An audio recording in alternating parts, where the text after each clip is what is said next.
Good afternoon and welcome to a chat with James Titcombe. My name is Rebecca Cooney. I'm a risk advisor with VMIA and I would like to introduce James. James is a patient safety campaigner and the father of Joshua Titcombe, who sadly died at 9 days of life in 2008. Since that time, James's career has taken a sharp change from being a project manager in the nuclear industry to a patient safety campaigner.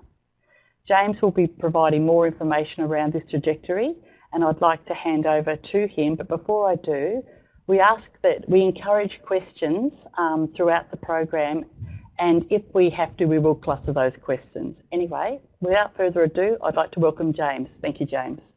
Thanks very much, Rebecca, and it's really nice to be here in Melbourne. I've had a lovely few days visiting this beautiful city, and so it's lovely to be here. So yeah, I'll tell you a little bit about myself. So my background has nothing to do with healthcare. I graduated in engineering, and my early career was in engineering, and I ended up being a project manager in the nuclear industry. And then in 2008, we had a family tragedy, which I'm going to talk to you about in this presentation, and that led to a different career for me. So this presentation is going to be about what happened, that personal story, what happened afterwards, and some reflections, I think, about patient safety and things that we've learned along that journey. So I'll start the presentation now. So my story started, this is in March 2008 in Normandy, and we're on holiday in France, and that's my wife, Hua, and my daughter, Emily, who's 3.5 years old in that photo, and there's me all those years ago. I'm very happy on holiday, and my wife's pregnant, and it was a very healthy, normal pregnancy. And that pregnancy, as I say, went absolutely fine. So all the checkups we went to, everything was normal and everything was okay. So what happened was, about 3 weeks before Joshua was due, we'd been feeling very poorly that week, and headaches and sore throats, and my daughter was sent home from school feeling poorly. And what happened was, on the Saturday of the 25th of October, about 9 o'clock, my wife's waters broke. So I heard her shouting in the bathroom, "James, my waters are broke." And, you know, phoned my mum and said, "Mum, what do I do?" And she said, "You must go to the hospital and tell them what's happened, tell them you've not been feeling very well." So we went that night to the hospital, and we were checked over. And my wife was checked over, and we talked about feeling a bit poorly, and they said, you know, well, it's probably a virus. There's a lot going around, but nothing to worry about. And we went home, and the next day we went back to the maternity unit, and again my wife was checked over, and she was told, you know, everything's still fine. Go home, and if the contractions don't start sooner, just come back the next day.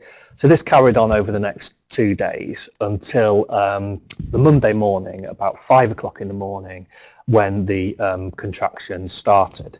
So at about 6:30, I went to the hospital that morning, and with my wife, just in time because Joshua came really quickly. And at 7:38 that morning, Joshua is born, and as you can see, perfectly healthy, beautiful little baby boy. And at that point, I'm thinking, everything's fine, I can relax now. But things started to go wrong, sadly, shortly after that photo was taken, because at about 8 o'clock, so about half an hour after Joshua was born, my wife collapsed with a very high temperature, and she was feeling very cold, and she said to me, "James, I'm feeling really cold." And, you know, I put my coat over her to warm her up, and she went downhill very quickly, and actually she collapsed.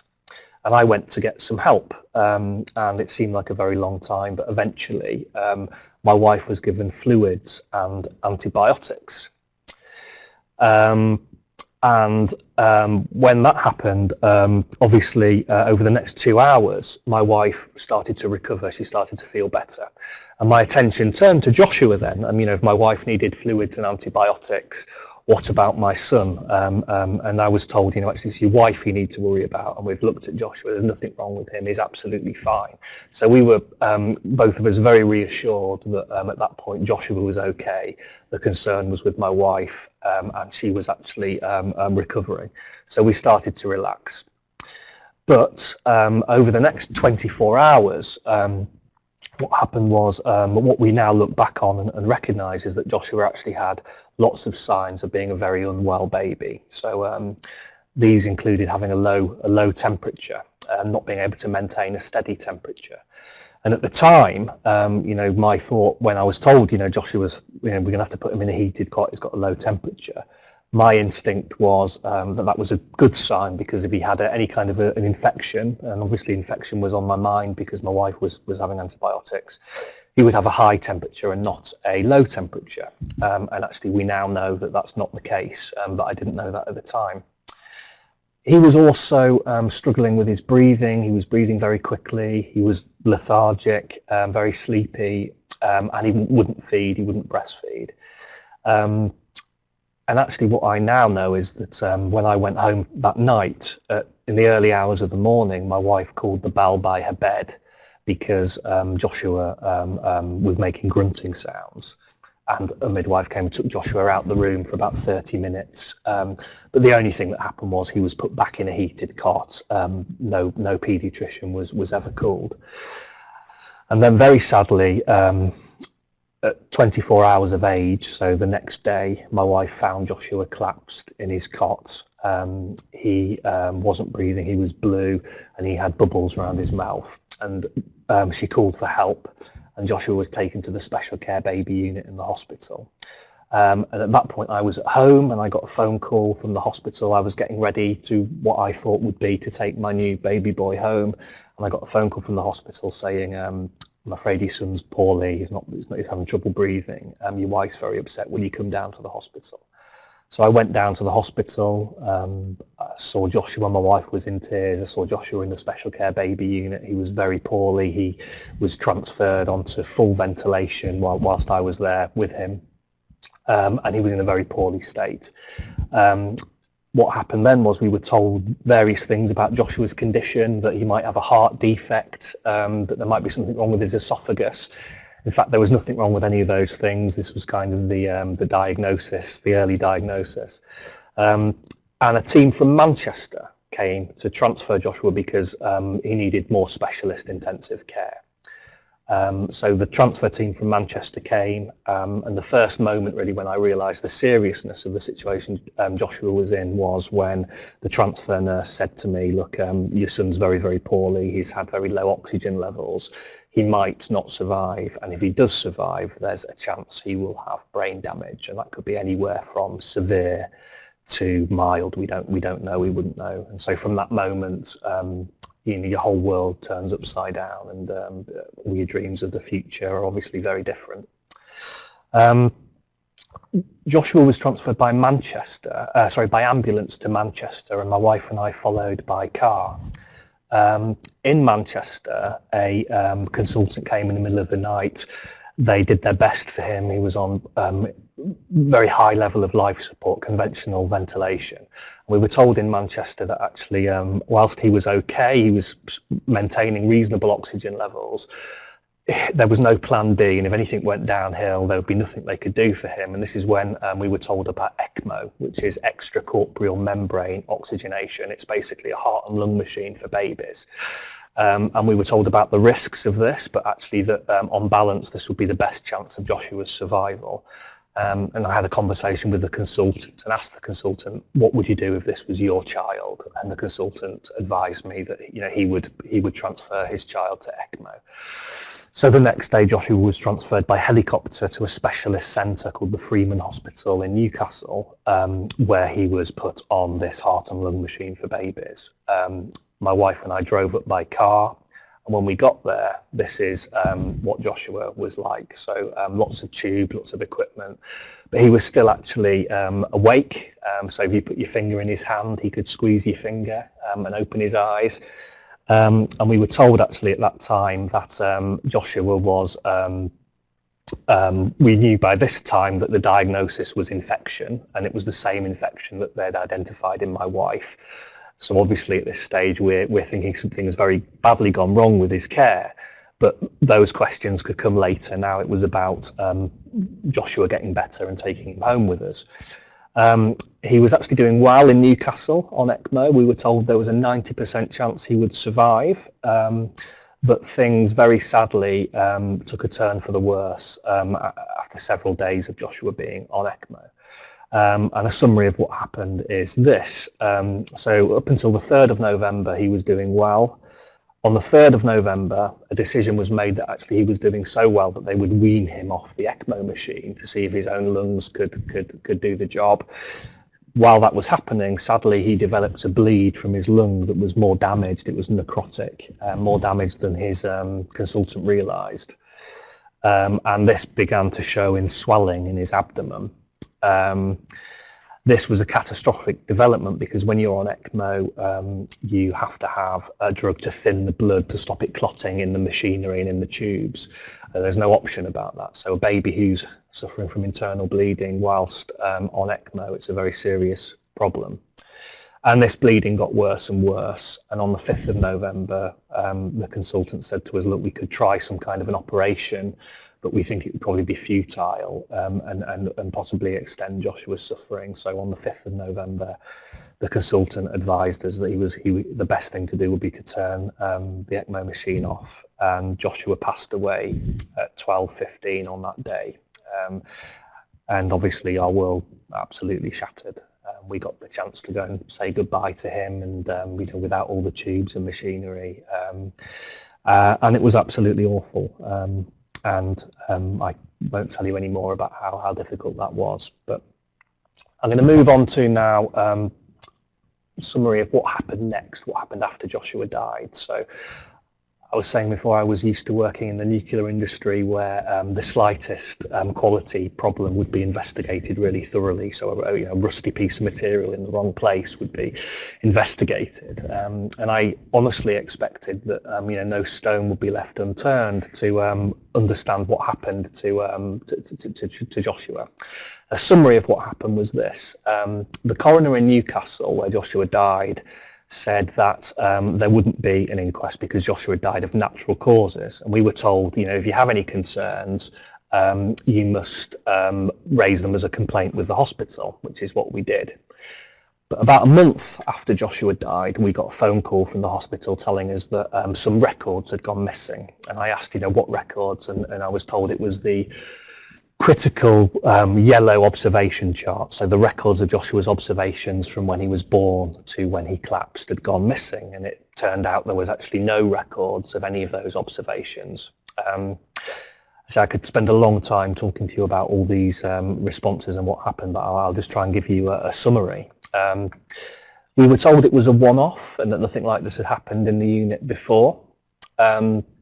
One of the things we learned along the way was at the time Joshua died, that year, there were 5 other serious incidents in the maternity unit. And this sparked some oversight of the trust, and that led to an external report being commissioned. But when that report arrived on the chief executive's desk, it was a very serious, but it said things like the maternity unit is dysfunctional, there's poor teamwork, poor relationships between staff, problems with clinical governance. But at that time, the trust was going through what was called a foundation trust application and registering with the regulator. And so the chief executive actually kept that report hidden, so nobody knew about it.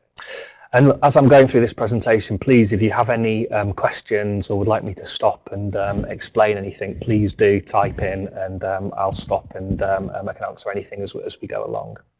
So just to carry on then, there were various investigations, and as I said, I could spend a long time talking about each one, and I'll come back to this later.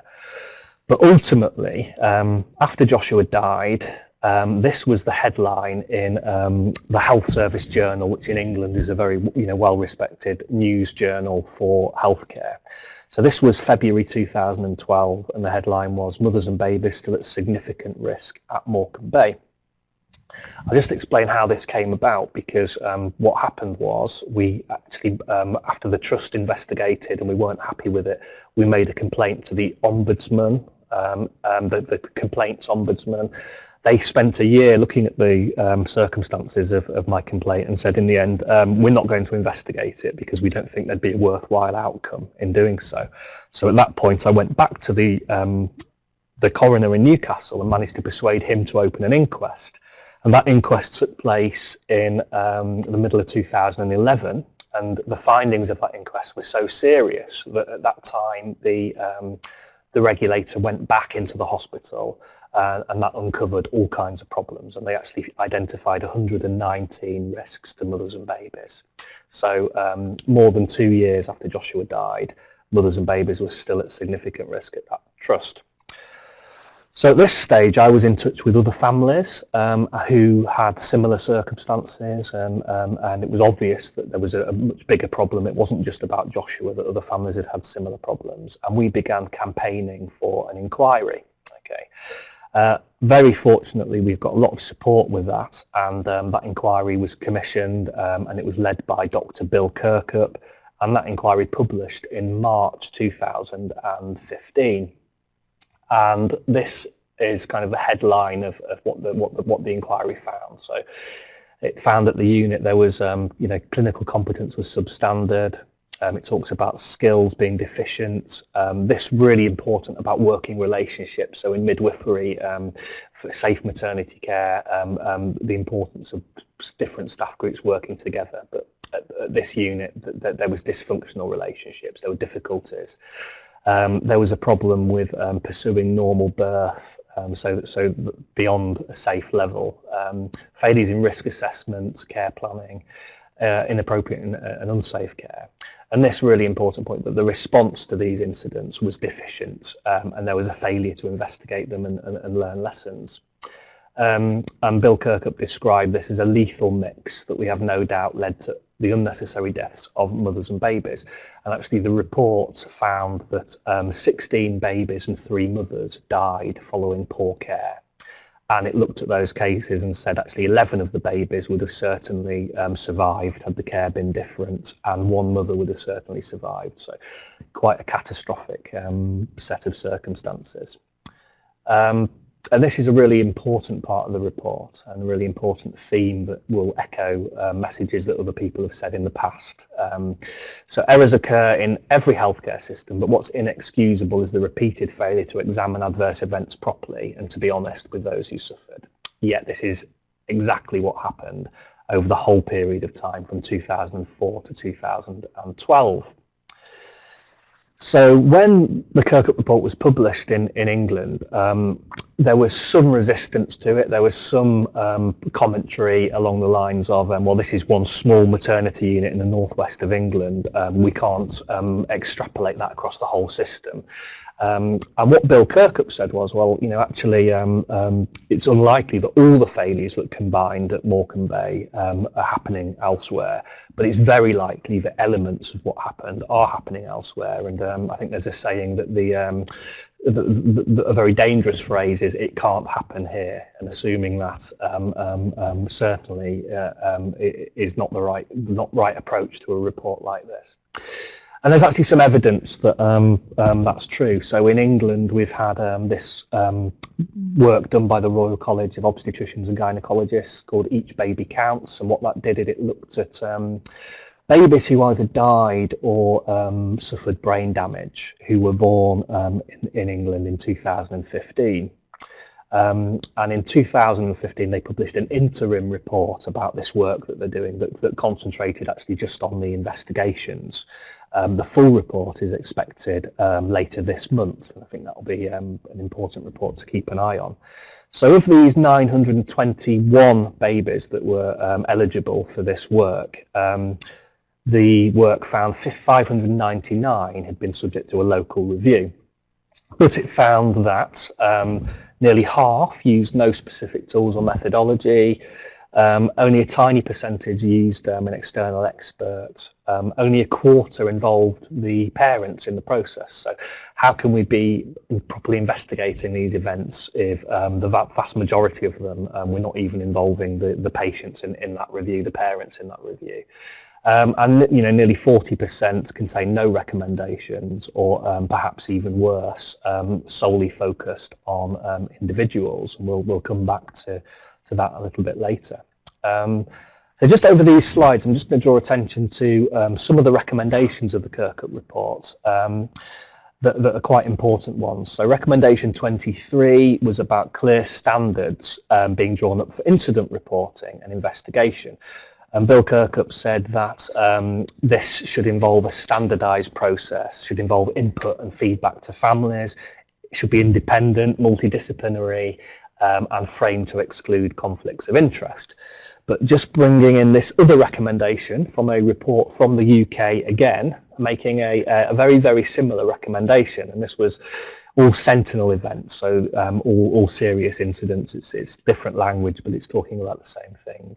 It should be subject to a form of structured analysis. And this talks about not only looking at the conduct of individuals, but the wider contributory factors. Okay, so for me, they're very similar recommendations. They're worded differently, but they are very similar. And Kirkup recommendation 31 was about the complaint system, and it said, relatives at Morecambe Bay were failed at almost every turn by the complaint system, and it recommended a fundamental review of the NHS complaints system.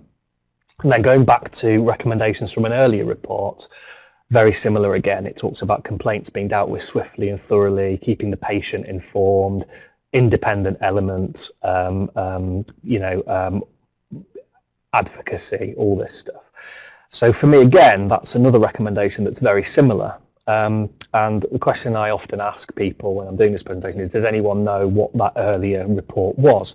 And people often say, well, was it the Robert Francis report into Mid Staffordshire, which was in 2013? But actually, this was from the Kennedy report into failures in children's heart surgery at Bristol Royal Infirmary that dates right back to 2001. So there's something a little bit depressing about a report in 2015 with recommendations to prevent future harm being very, very similar to recommendations that were already made back in 2001.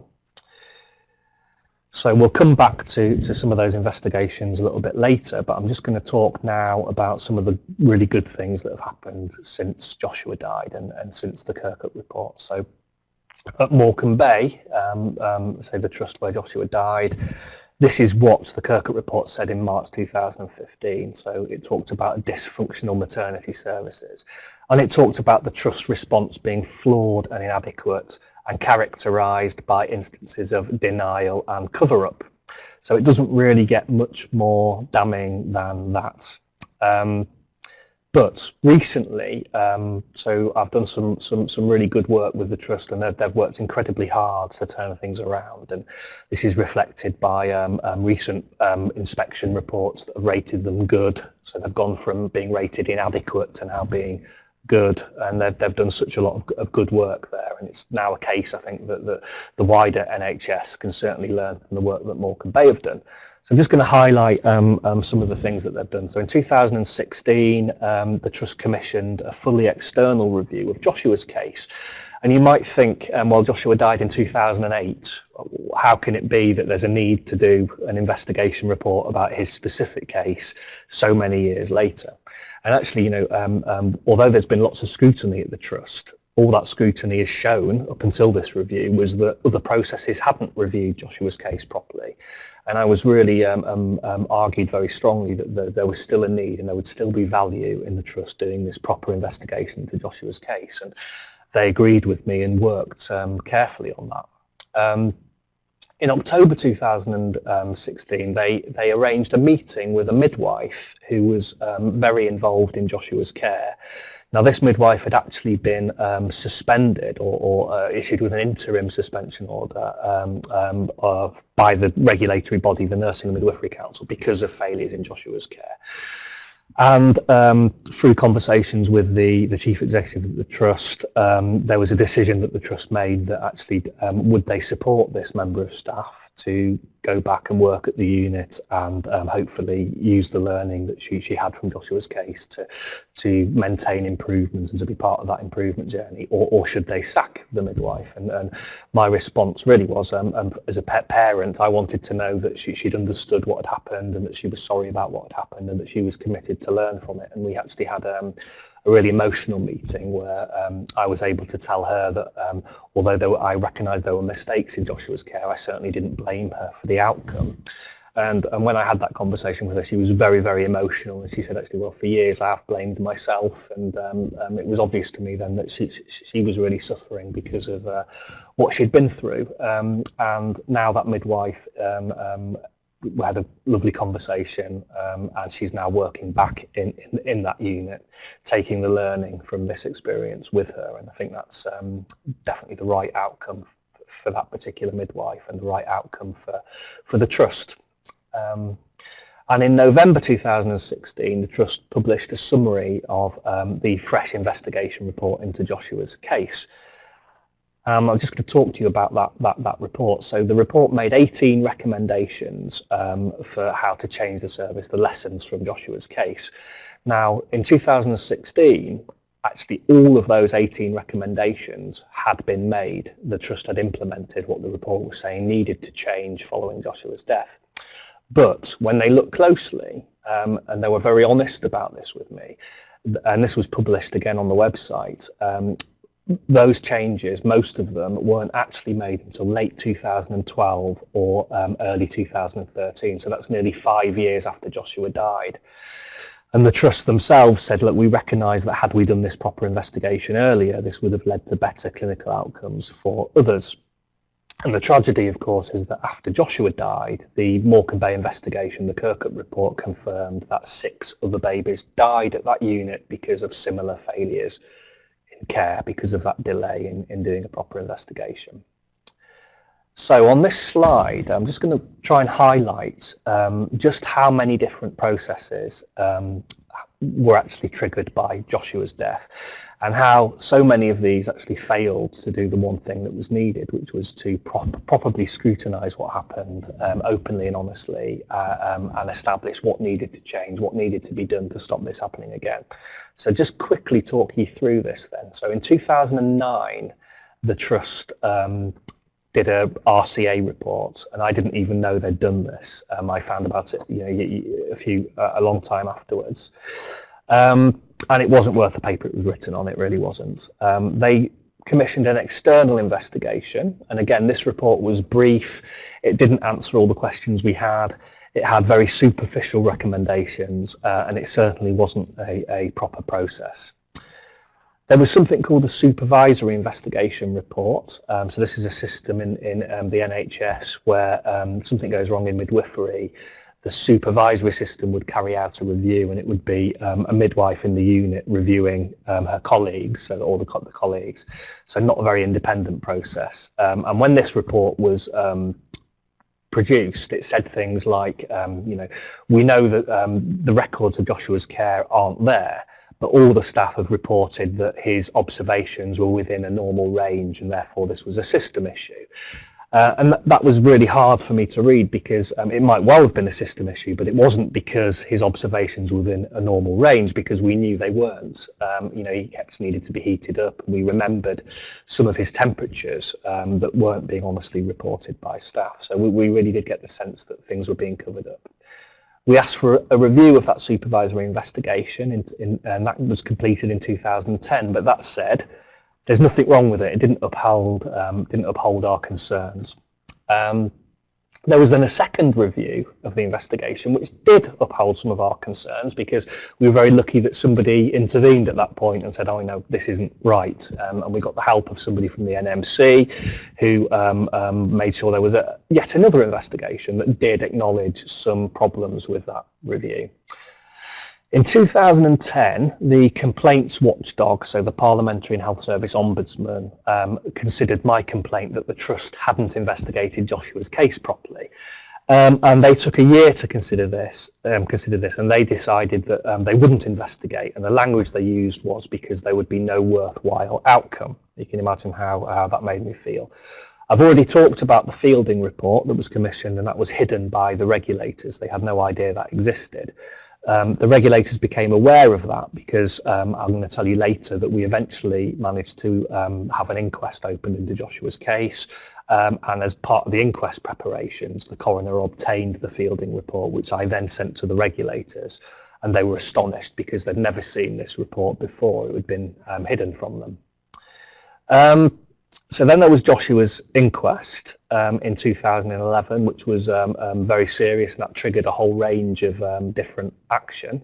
The inquest found serious failures in care. It also accused the staff involved of colluding over their evidence at the inquest. Because actually all of them said we didn't know that a low temperature in a baby was a possible sign of sepsis, and every single midwife, I think there was 11 midwives involved, said that very quickly and very consistently, and the coroner felt that wasn't plausible, that 11 different midwives could all not know such a basic fact about neonatal care. After the inquest, Cumbria Police actually started to investigate. So there was a major criminal investigation, a corporate manslaughter investigation that lasted for 4 years. My reflection on that, actually, it was useful at the time because it made other people focus on the problems. But actually, from a learning perspective, a police investigation really isn't a good way to derive learning from these type of events. So what happened was everything closes down. The staff who were interviewed by the police are all told not to say anything, to remain silent, and all other processes are put on hold because everybody says we don't want to prejudice the police investigation. So from a learning perspective, having a criminal investigation involved in this certainly didn't help the learning process. There are some positive things that happen. So the Health Service watchdog, the complaints watchdog, initially refused to investigate my complaint about the supervisory system. I appealed that, and the appeal said, no, we still don't uphold the complaint. I then made a legal challenge, what's called a judicial review. And after that, the Ombudsman agreed to reconsider. They then eventually investigated, and they published a report in 2013 that not only upheld my complaint about Joshua's supervisory investigation, it also recommended that the entire system of supervisory investigations, the supervisory system in England, should stop. And actually from April this year, that system has stopped as a direct result of this complaint to the Ombudsman in England.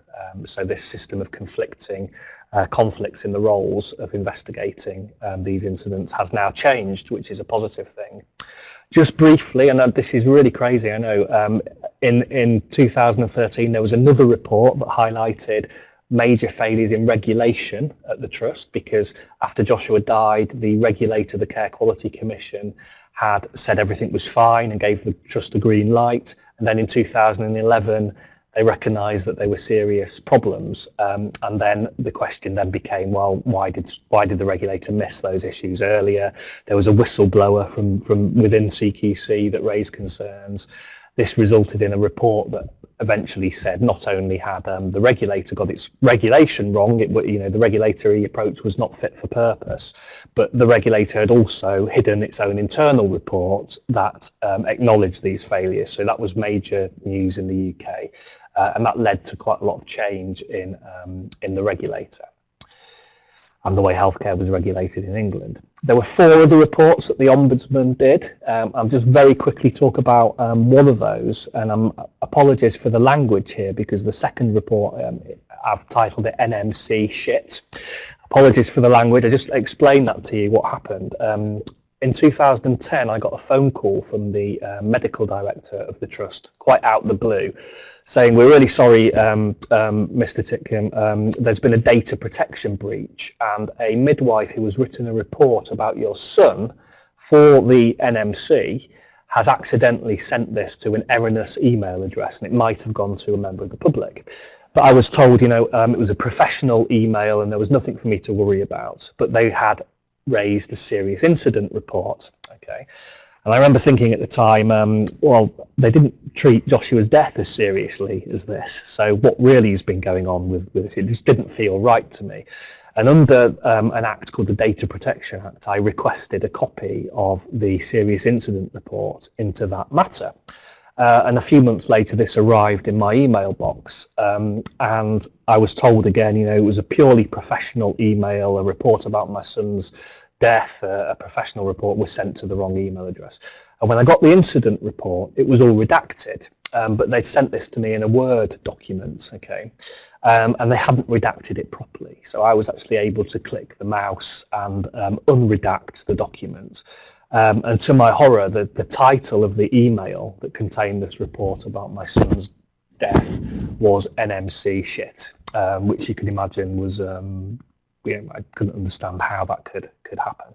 And these are the kind of things that can make coming to terms with something like this so difficult. So I'm going to just quickly finish this slide. So the Morecambe Bay investigation took place in 2015, and I've already talked to you about that. There's been 4 NMC hearings, so this is professional regulatory hearings. They took place in 2016, and they can be quite horrible processes because my wife and I had to attend as witnesses to some of those hearings. And you know, the midwives have barristers whose line actually was to try and discredit the evidence that my wife and I were giving, and that's a very, very traumatic and difficult process to go through. As I've said already, finally in 2016, the Trust did this external investigation report, which was, you know, a really positive piece of work. There is one NMC hearing that still hasn't finished. So, you know, Joshua should be coming up to his 9th birthday, yet there are still processes that are ongoing. And this isn't the end, because the organisation that regulates the NMC, the professional regulator, is called the Professional Standards Agency. And because the NMC have got this so obviously so badly wrong, the government have asked that the Professional Standards Agency start a review of how the NMC have handled all these cases, including Joshua's death at Morecambe Bay. And that investigation won't start until June 2017. So there are still ongoing processes. And the crazy thing here is, you know, I kind of added up what these processes might have cost and guessed some of them. Some of them I know, like the police investigation was £2.5 million. And if you add all of these up, it comes to about £6.5 million as an estimate of how much all these investigations would have cost. And actually the reflection is this final external investigation report into Joshua's case. Had they done that, I actually believe that most of these other processes wouldn't have been necessary. And this is just something that tries to bring a little bit of humour to it.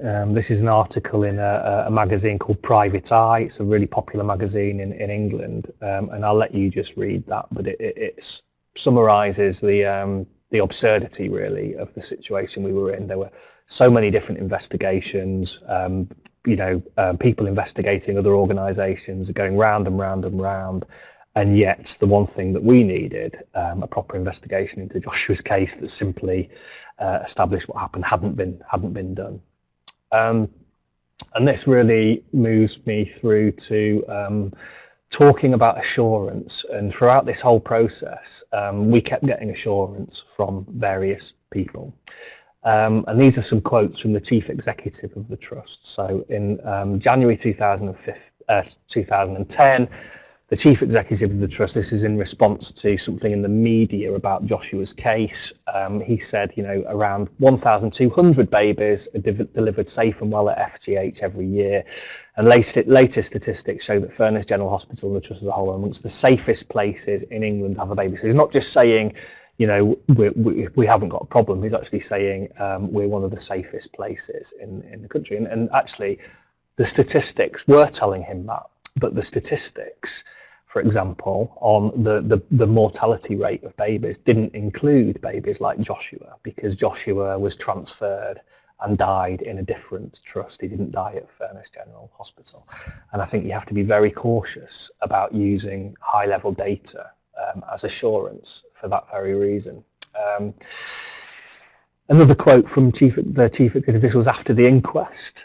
So our apologies cannot lessen the pain and suffering of Joshua's parents. However, we'd like to reassure the public that we've taken all the steps we can to minimise the risk of this happening. Actually, at this time, there were a lethal mix of failures in the word of the independent chair of the investigation. Mothers and babies were still being put at risk, and after Joshua died, babies still continued to die. So it was completely false assurance again. And the Kirkup report itself talked about all the organisations, from the regulator to the trust to right up to the Departments of Health in England, and said that all of these organisations failed to work together effectively and to communicate effectively. And the result was mutual reassurance concerning the trust that was based on no substance. So I think, it's actually that persistent questioning and that deep inquiry that is absolutely vital for learning. So some of the things that have happened in England that I'm just going to share with you after the Morecambe Bay report was published. These two gentlemen here, Charles Vincent and Carl McRae, very well-known patient safety experts from England, published this paper that talked about the need for an independent safety investigations branch in healthcare, very much taking the idea of and the principles of in aviation we have an independent investigations body, but in healthcare we don't. And this paper highlighted that the NHS has no consistent approach to investigating and learning from safety issues. This resulted in a parliamentary inquiry that produced a report. That report recommended that the government accept the recommendation of this paper, and that we have an independent safety body, investigations body. The government accepted that recommendation, and it put together an advisory group. And actually from April this year in the UK, in England, we now have an independent safety investigations branch. It's actually ran by a guy called Keith Conradi as the chief investigator. Keith has moved over from the aviation investigations branch to run this new organisation. And as I mentioned, I was a member of the advisory group setting out the recommendations for how this new body might work. And I'll leave you in your own time to read all of those recommendations, but the ones I just want to quickly mention are these last three. So 11, we recommend a Just Culture Task Force to be established to make further recommendations about moving healthcare to a just culture. And this is because, we look back on all big major patient safety reports, certainly in England, and you see this theme again and again and again. And the theme is where there is a focus on blame, that detracts from learning, that becomes toxic, and it's not ideal at all. What we need is a culture where staff feel confident in the process of safety investigation, knowing that honest mistakes won't be punished, and I'll come back to that in a slide in a moment. This idea that we need actually to build capacity in the whole system in doing high quality investigations, back to the point I was making, that had the investigation into Joshua's case that was eventually done in 2016 been carried out at the time, it could have avoided so much of what happened afterwards. HSIB, this new investigations body, is still only going to be able to investigate a tiny percentage of the total amount of incidents that are happening. What's really important is that locally we professionalise patient safety expertise and investigations. And I think, certainly in England and from what I've seen in Australia, those issues are very relevant and issues that we both need to make progress with. And there was an issue about other families who historically have been involved in complaints processes that haven't had proper explanations or resolution. Is there something that the government could do to set up a process that perhaps, like I went through in 2016, other families might be able to go to somehow bring staff and patients together into a better place? So just on the just culture point, the advisory group described that as being a shared set of values where healthcare professionals trust the process of safety investigation. This is the really key point. They're assured that any actions or missions or decisions that reflect the conduct of a reasonable person under the same circumstances will not be subject to inappropriate punitive sanctions. So if that isn't the case, and in the response to harm, the person is the issue that's focused on, and you take that person out the equation, but you leave all the circumstances surrounding that the same, all you're doing is you're keeping the conditions which actually really led to that incident the same. You're setting the next person up to fail in the same way. So we've really got to avoid that. And some of you might have seen tools like this. This is based on James Reason's culpability model, and it's a tool called the incident decision tree.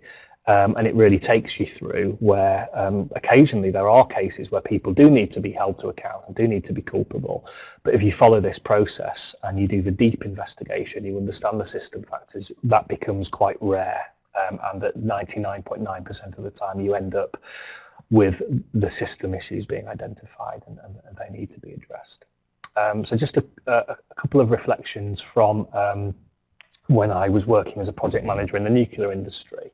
That I tend to share with people, and they're examples of the differences in culture. So on the construction project, I worked on a big nuclear commissioning project.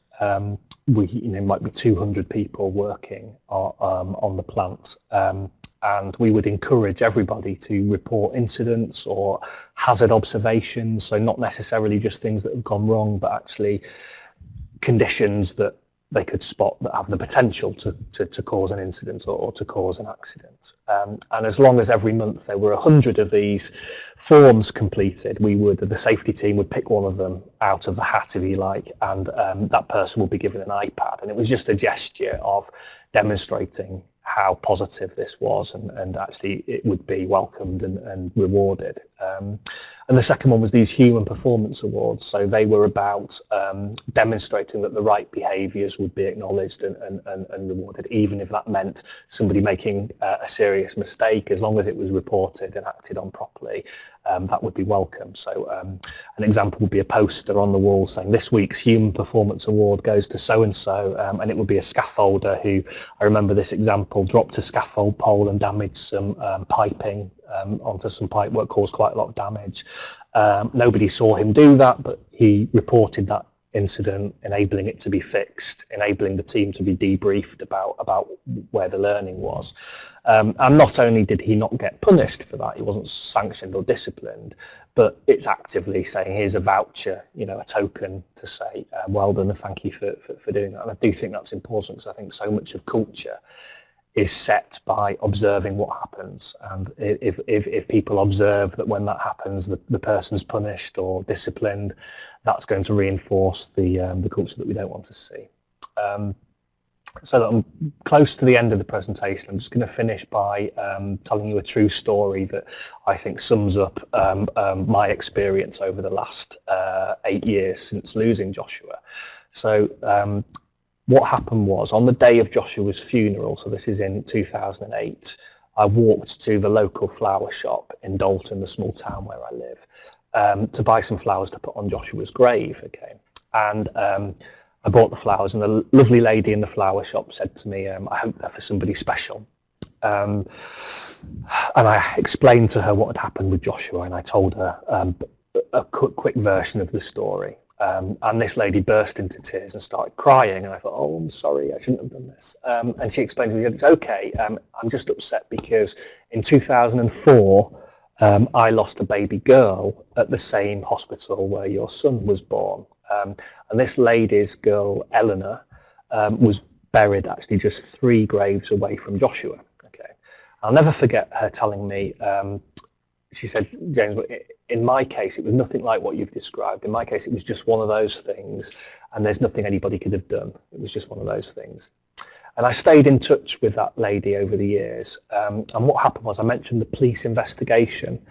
Now, 3 weeks before Joshua was born, a baby called Alex Brady died at Furness General Hospital.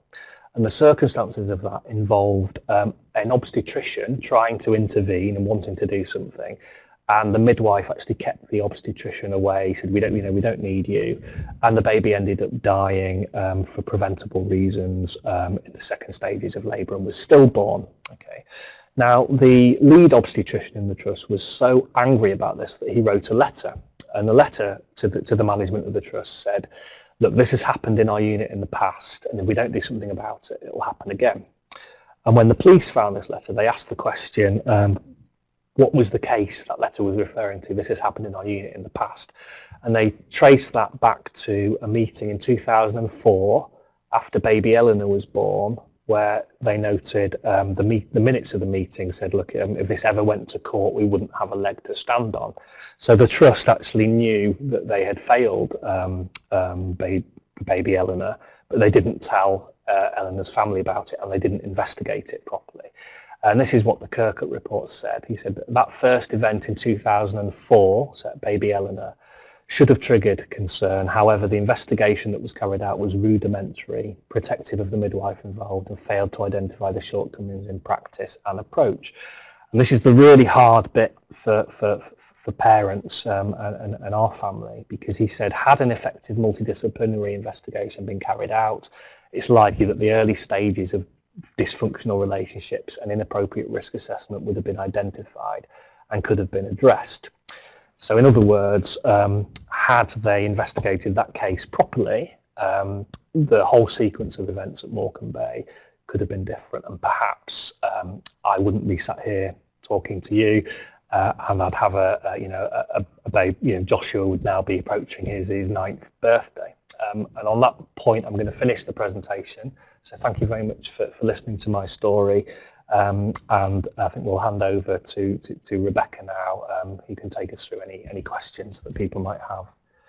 So thank you, James, for that a personal story, but also some great insights for people in health. We're just seeing if there's any questions coming up on yours. No questions so far. Okay. I guess for me, hearing this, I've got a background in health, and you talk about the investigations you went through, and they're extenuous. And with that emotion, you've lost your son, and all the challenges around that.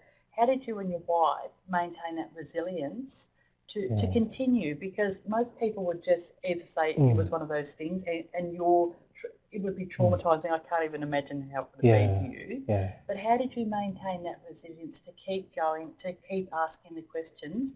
And maybe for health, people in health, when they're dealing with these situations, what's some of the tips or themes you could give them? Okay, so did we get so you talk about resilience? Actually, it was really, really difficult for both of us, and there were times when I think both of us really did struggle to cope. I suppose for me, the main factor was I was so traumatized by what happened to Joshua. It was absolutely horrific. And when I got the sense that people were actively being dishonest, that drove me to a point where really I was so focused on I wasn't going to let that happen. And actually meeting other families who had similar circumstances and believing that actually this was a unit that was still a risk to people, really focused me on doing that. But it was horrible, and the whole kind of journey kind of evolved from asking questions and not giving up, and almost like lifting up the stones. And every stone we lifted up, there'd be something lurking there that didn't seem right, that led to another question, and it kind of carried on like that. But what made a really big difference to us, because I think there were several times when we just thought we're never going to get anywhere with this, were some people that actually did go against that tide of kind of closing ranks and stand up and help us. And very lucky really that at certain times people did really make a big difference when they didn't need to. So I guess that's an important message. I think all staff actually can make a big difference. And if you see something and the response to something like this that doesn't feel right, that you actually feel, if you're brave enough to do it and you've got the support around you, if you can stand up and make a difference, it can be a huge thing. But I like to think now, all these years later, that things have moved on quite a lot, and I would hope that that organisational response that we faced wouldn't happen today. And I think we have made progress. I think we still need to make even more progress. Thank you. We have another question. Oh, okay, great. Good question. Let me read it then. So that's great. I'm enjoying Australia a great deal. Education, okay, and I've heard about what happened there. Bacchus Marsh. Have I pronounced that right? I'm well. always You're pronouncing doing that wrong. Yes, I am aware of the history, management structure, but with the educational department, we'd like to know your thoughts on how we can move forward to reassure the community on how they're safe hospital is now. I'd also like to add that I'm two from Cumbria in the UK. Fantastic, having had a child at FGH. Thank you so much. Wow, what a small world it is. So thank you for that question, and that's fascinating. So you've got the connection with coming from Cumbria and having a child at FGH. So I think where I would start is look at what the trust at Morecambe Bay have done. So in 2012 and 13, they were put in special measures. They were rated inadequate. There were talk of, the local community were concerned that the unit might actually close down. There's now an £11 million new maternity unit that they're building. It's going to be state of the art. It's going to have simulation, multidisciplinary training. So they've gone from being a maternity unit that was this terrible reputation to actually, I believe, they're going to be one of the safest and one of the best maternity units in the country. And I think that is possible. But how have they done it? They've been absolutely honest about the past. So there has been since the Kirkwood report was published, the trust themselves didn't try and argue about it. They might not have agreed with all of it, but they certainly didn't say that. And they were certainly clear that, we're going to embrace this and we're going to use this as a platform from which to get better. So all the defensiveness went down. They've worked with families, because I think that's important. I think if they hadn't done that recent investigation into Joshua's case, I'd still be there with a sense that this was an organisation that still hadn't faced up to what had happened. So they did those processes, and they've really implemented all the recommendations, and that's been verified externally. So they've had the CQC go in, look at them really carefully, and they've actually said, we now rate you as a good service. So I think those things are key, being honest about the problems, not trying to diminish them, demonstrating what you've done about it, and actually can you use this to not just to recover from, but actually can you use this as a reason why this history you're going to become one of the best organisations, and it certainly can be done. Thank you. Any other questions for James? Really good question. Yeah, that was a good question. I'll give a minute, and if not,